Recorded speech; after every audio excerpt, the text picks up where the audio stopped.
ஓம் நம சிவாய. ஓம் வராகி அன்னையே போற்றி. நல்லதே நினைப்போம், நல்லதே நடக்கும்.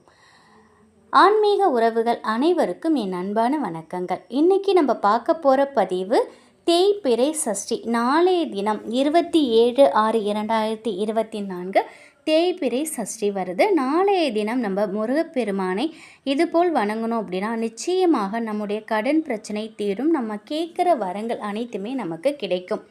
முருகப்பெருமான்கிட்ட முழுமையாக சரணடைஞ்சு எனக்கு எது நல்லதோ அதை கொடு அப்படின்னு நம்ம வேண்டணும் அப்படின்னாக்கா நிச்சயமாக நமக்கு தேவையான அனைத்தையுமே நமக்கு கொடுப்பாங்க. நம்முடைய துன்பங்கள் அனைத்தையுமே முருகப்பெருமான் தீர்த்து வைப்பாங்க. இது அனைவருக்குமே தெரிந்த ஒரு விஷயம். இது நிறைய பேர் வாழ்க்கையில் கண்ட அனுபவ உண்மை. திதிகளில் 6வது திதியாக வர்றது சஷ்டி திதி. அமாவாசை நாளுக்கும் பௌர்ணமி நாளுக்கும் அடுத்து வரும் 6வது நாள் சஷ்டி. பௌர்ணமிக்கு அடுத்து வரக்கூடியதை தேய்பிறை சஷ்டினும், அமாவாசைக்கு அடுத்து வரக்கூடியதை நம்ம வளர்பிறை சஷ்டினும் சொல்லுவோம் இல்லையா? ஒவ்வொரு தெய்வத்திற்கும் ஒவ்வொரு திதி, ஒவ்வொரு நட்சத்திரம் ரொம்பவே சிறப்பு வாய்ந்தது. தமிழ் கடவுளான முருகப்பெருமான வழிபடுவதற்கு ஏற்ற திதின்னு பார்த்தா சஷ்டி திதி. எந்த வினையானாலும் கந்தனருள் இருந்தால் வந்த வழி ஓடும் அப்படின்னும் நம்ம கேள்விப்பட்டிருப்போம். இப்படி சிறப்பு வாய்ந்த தமிழ் கடவுளான முருகப்பெருமானை நினைச்சு நம்ம இருக்கக்கூடிய விரதங்கள் ரொம்பவே முக்கியமான. அந்த விரதங்களில் கருதப்படுறது சஷ்டி விரதம். முருகப்பெருமானுக்கு 6வது திதியாக வரக்கூடிய சஷ்டி திதியில் விரதம் இருந்தோம் அப்படின்னா கேட்ட வரங்கள் நமக்கு கிடைக்கும். என்ன பிரச்சனையாக இருந்தாலும் அது விலகி ஓடுங்க.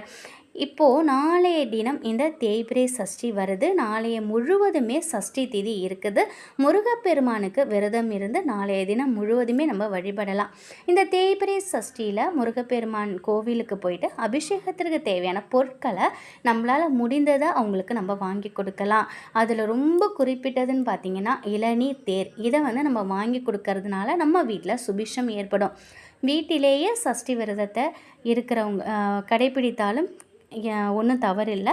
அதிகாலையிலே நாளைய தினம் எழுந்து குளிச்சுட்டு முருகனுக்கு நம்ம முருகனோட படம் இருந்துச்சு அப்படின்னா நல்லா சுத்தமாக தொடச்சிட்டு அவங்களுக்கு சந்தனம் போட்டு குங்குமம் போட்டு வச்சு அவங்களுக்கு பிடித்த சிகப்பு நிற மலர்களான செவ்வரளி, செம்பருத்தி இதில் ஏதாவது ஒரு பூவை அவங்களுக்கு நம்ம சாற்றி 6 விளக்குகளை கிழக்கு பக்கம் பார்த்து நம்ம ஏற்றி பூஜை செய்து விரதத்தை தொடங்கலாம். முருகனுக்கு ஏதாவது ஒரு நைவேத்தியத்தை நம்ம வைக்கலாம். நம்மளால் என்ன முடியுதோ சர்க்கரை பொங்கல் அல்லது தேனும் தினைமாவும் படைத்து கூட வழிபடலாம். அப்படி எதுவுமே முடியலனாலும் அவல் பொரி கடலை நிச்சயமாக நம்மக்கிட்ட இருக்கும். அதை வச்சும் நம்ம வழிபடலாம். அப்படியும் முடியாதவங்க 2 வாழைப்பழம் வெற்றிலைப்பாக்கு வைத்து வழிபடலாம். இதில் எதுவுமே செய்ய முடியலனாலும் உங்ககிட்ட நாவல் பழம் கிடைத்தது அப்படின்னாக்கா அதை கூட நம்ம படைக்கலாம். ஏன்னா முருகனுக்கு ரொம்பவே பிடிச்சது நாவல் பழம்.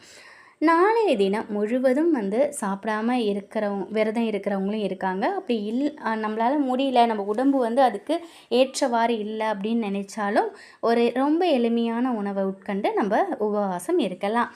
நாளைய தினம் மாலையில் பூஜை செய்து உங்கள் விரதத்தை நீங்கள் முடிச்சுக்கலாம். வீட்டிலே இருக்கிறவங்க விரதம் இருந்து முருகனுக்கு விளக்கேற்றி வைக்கிறதும் சிறப்பு தாங்க. கோவிலுக்கு போய் முருகனை தரிசிச்சுட்டு வர்றதும் சிறப்பு தான். வீட்டிலேயே முருகனோட பாமாலைகளை நம்ம பாடலாம். கந்த சஷ்டி கவசம், திருப்புகழ் இதெல்லாமே நம்ம பாடலாம். வீட்டில் வேல் வச்சுருந்தீங்க அப்படின்னா வேலுக்கு அபிஷேகம் செய்யுங்க, பூஜை செய்யுங்க, வேல்மாறல் படிக்கலாங்க. திருமணம் ஆகாமல் இருக்கிறவங்களுக்கு விரைவில் திருமணம் நடைபெறும். அதே மாதிரி நீங்கள் எந்த காரியத்தில் நீங்கள் எடுத்துக்கிட்டாலும் அதில் உங்களுக்கு சிறப்பான வெற்றிகள் கிடைக்கும். பொருளாதாரத்தில் இருந்து வந்த தேக்க நிலை நீங்கும். தொழில் வியாபாரத்தில் லாபம் பெருகும், வேலை கிடைக்கும், குழந்தை பாக்கியம் கிடைக்கும். நமக்கு நேரடியாக இல்லை மறைமுகமாக இருக்கிற எதிரிகள் கூட விலகி ஓடுவாங்க. நம்மளுடைய உடலும் மனமும் ஆரோக்கியமாக இருக்கும். என்ன பிரச்சனை தீரணும் அப்படின்னு நம்ம நினைக்கிறோமோ அதை நம்ம முருகப்பெருமான்கிட்ட முறையிட்டு நம்ம இந்த விரதத்தை நம்ம எடுக்கலாம்.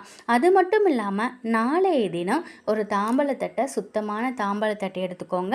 அதில் மஞ்சள் குங்குமம் வைத்து மருதனை இலைகள் இருக்குது பார்த்தீங்களா, அதை ஒரு பெடி அந்த தாம்பாளத்தில் வச்சு பரப்பிட்டு ஒரு நல்ல புது அகல் விளக்கு கிடைச்சதுன்னா பாருங்கள். அப்படி இல்லைனாலும் உங்ககிட்ட வீட்டுக்கிட்டே இருக்கிற விளக்க நல்லா சுத்தம் செய்து அதுக்கு மஞ்சள் குங்குமம் போட்டு வைத்து நீங்கள் வந்து ஒரு நெய் ஊற்றி ஒரு தீபம் ஏற்றுங்க.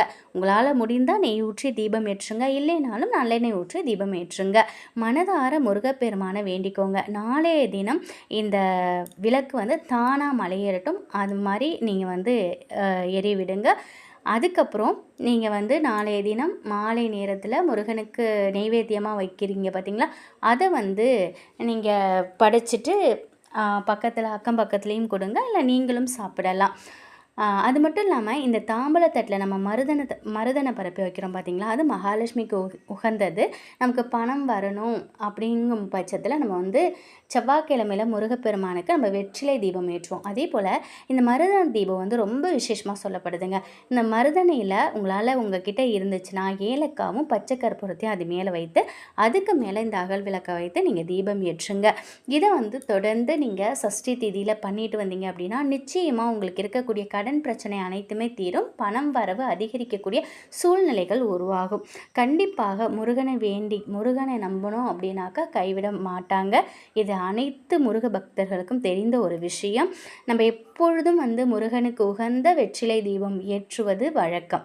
ஆனாலும் இந்த ஒரு தீபம் வந்து சஷ்டி திதியில் நீங்கள் ஏற்றி பாருங்கள், நிச்சயமாக உங்களுக்கு இருக்கக்கூடிய கஷ்டங்கள் தேய்ந்து போகும். அதுவும் தேய்பிறை சஷ்டியில் நம்ம இது போல் வழிபாடு செய்யும் பொழுது நமக்கு இருக்கக்கூடிய அனைத்து கஷ்டங்களும் தேய்ந்து போகுங்கிறது நம்பிக்கை. இதனால் நிறைய பேர் பலன் கண்ட ஒரு பரிகாரம், ஒரு வழிபாடுனே இதை சொல்லலாங்க. ரொம்பவே சிறப்பு வாய்ந்த வழிபாடு. இந்த வழிபாடு வந்து நான் படித்ததில் நம்ம வந்து ஒரு 4 பேருக்கு சொல்லி அவங்க நல்லா இருக்கணும்னு சொன்னப்போ அந்த விஷயந்தான் இதை வந்து நிறைய பேர் முருகரோட ஆலயங்களில் கூட இதை ஏற்றிக்கிட்டு வராங்க. நாளைய தினம் தேய்பிறை சஷ்டியில் நீங்கள் முருகப்பெருமானை மறக்காமல் வணங்குங்க. அதோட இந்த ஒரு எளிமையான வழிபாட்டையும் சேர்த்து வணங்கி பாருங்கள். உங்களுடைய பணம் சம்பந்தப்பட்ட அத்தனை விஷயங்களும் பணம் தொடர்பான அனைத்திலும் இருக்கக்கூடிய தடைகள் உடைக்கப்படும்.